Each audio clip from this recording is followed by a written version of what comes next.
کیا کمی ہے ہماری زندگی میں؟ شاید توکل کی کمی ہے، قرآن پڑھنے کی کمی ہے، عبادات کی کمی ہے، حلال اور حرام کی پرواہ کرنے کی کمی ہے، نظروں کی حفاظت کرنے کی کمی ہے. ہماری زندگی میں کچھ کمی ہے جس کی وجہ سے ہم اللہ تعالیٰ کے اس اللہ تعالیٰ کے ناموں کی وجہ سے ہم we are not living to our فلسٹ.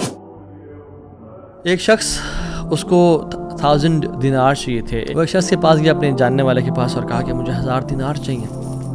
تو اس نے کہا کہ ٹھیک ہے میں تجھے دے دوں گا، بس تو ضامن ایک لیا جو اسے ضمانت دے اور گواہ لیا، میں تمہیں دے دوں گا، مجھے پرابلم نہیں ہے. وہ شخص مسکین تھا، کوئی اس کے جاننے والا نہیں تھا، لیکن اللہ والا تھا. وہ اس نے کہا دیکھ میری بات سن، میرا ضامن بھی اللہ ہے اور میرا گواہ بھی اللہ ہے. میں اللہ کو گواہ بنا کے کہہ رہا ہوں کہ میں تمہیں واپس کروں گا. اس کو اس بندے کی تقوی پہ یقین آیا اور اس نے کہا کہ چلو میں دے دیتا ہوں، یہ اللہ کو گواہ بنا رہا ہے، اتنا بڑا جھوٹا تو نہیں ہوگا. اس نے دے دیا. اس نے کہا میں تجھے اللہ کے اس نام پہ تجھ پہ میں ٹرسٹ کرتا ہوں. یہ شخص پیسے لے کے اس نے کاروبار کرنا تھا، یہ چلا گیا. یہ جب کشتی پہ بیٹھا، سوار ہوا، دوسری طرف اترا، اپنا کام شام کیا، واپس آیا. جو دن اور جو مقرر وقت آیا ہوا تھا، جب وہ کشتی پہ آیا واپس، ایک سمندر کے پار یہ شخص تھا، تو جو لاسٹ کشتی تھی وہ نکل گئی. یہ سر پکڑ کے بیٹھ گیا کہ میں نے تو آج وعدہ کیا تھا اور اللہ کو ضمانت دار بنایا تھا اور گواہ بنایا تھا. اب اگر میں آج اس تک مال نہیں پہنچاتا تو وہ کیا سوچے گا میرے بارے میں، اور اس کا تو ٹرسٹ اٹھ جائے گا، یعنی کہ میں نے اللہ کے نام پہ جھوٹ بولا اسے. تو آخری کشتی چلی گئی تھی. اس کے بعد تو کشتی نے اس دن جانا نہیں تھا. تو اس نے کیا کیا کہ یا اللہ میں نے تجھے ضمانت دار بنایا ہے اور تجھے میں نے گواہ بنایا ہے، تو تیرا کام ہے اس مال کو پہنچانا. اس نے ایک ووڈ لاگ لیا، اس میں سوراخ کیا، اس میں اس 1000 دینار، سبحان اللہ، 1 دینار از اے گولڈ کوائن. اور آپ ایک گولڈ کوائن کی آج آپ ورتھ لگا لیں، ان لیکس، ان ملینز.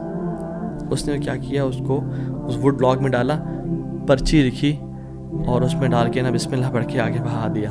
کیسا قادر ہے، کیسا قدیر ہے. اس نے اس ہواؤں کو رخ پھیر دیا اور وہ بندہ وہاں انتظار کر رہا تھا، اور اس کے بندے کے پاس وہ ووڈ لاگ پہنچا اور اس نے اس کو دیکھا. اس میں پرچی تھی اور پرچی نکالی اور اس کو کھول کے دیکھا کہ اس کے 1000 دینار تھے. وہ بڑا حیران ہوا کہ یہ مجھ تک کیسے پہنچے.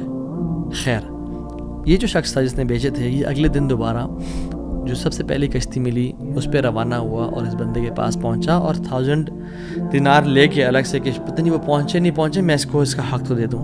اس نے کہا کہ یہ تمہاری امانت، معذرت تھوڑی تاخیر ہو گئی مجھ سے. کہتے تو کل تم نے مجھے پیسے نہیں بھیجے؟ کہتے میں نے بھیجے. پھر اس نے کہا جس رب پہ تو نے توکل کیا ہے نا، جس رب کو تو نے ضمانت دار بنایا تھا، اس رب نے تیرا مال مجھ تک پہنچا دیا، مجھے اس مال کی ضرورت نہیں ہے. اللہ تعالیٰ کے نام جو مسلمان جانتا ہو کہ میرا رب میں یہ کوالٹیز ہیں، اور یہ تو صرف 3 ہیں اور ہزاروں ہیں اس کے علاوہ، وہ کیسے بات سے پریشان ہو سکتا ہے؟ وہ کیسے انزائٹیز اور پریشانی سے گزر سکتا ہے؟ اس کو پتہ ہے کہ میرا رب ہر چیز پر قادر ہے. قل هو القادر على ان يبعث عليكم عذابا من فوقكم. وہ قادر ہے کہ اس بات پہ کہ تم پہ عذاب لے آئے. ان المتقین فی جنات ونہر فی مقعد صدق عند ملیک مقتدر.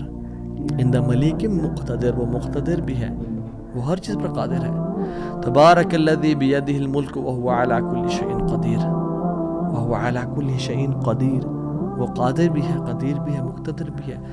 تو پریشانی کس بات کی ہے جب ہمارا رب ہے اور وہ ہر چیز کو کنٹرول کر سکتا ہے، اور ہم اگر اللہ والے بن جائیں تو پھر آپ یقین جانیں کوئی مسئلہ نہیں رہے گا. ہر پریشانی کو وہ آسانی میں ایسے بدل سکتا ہے. اس نے صرف کن کہنا، وہ بدل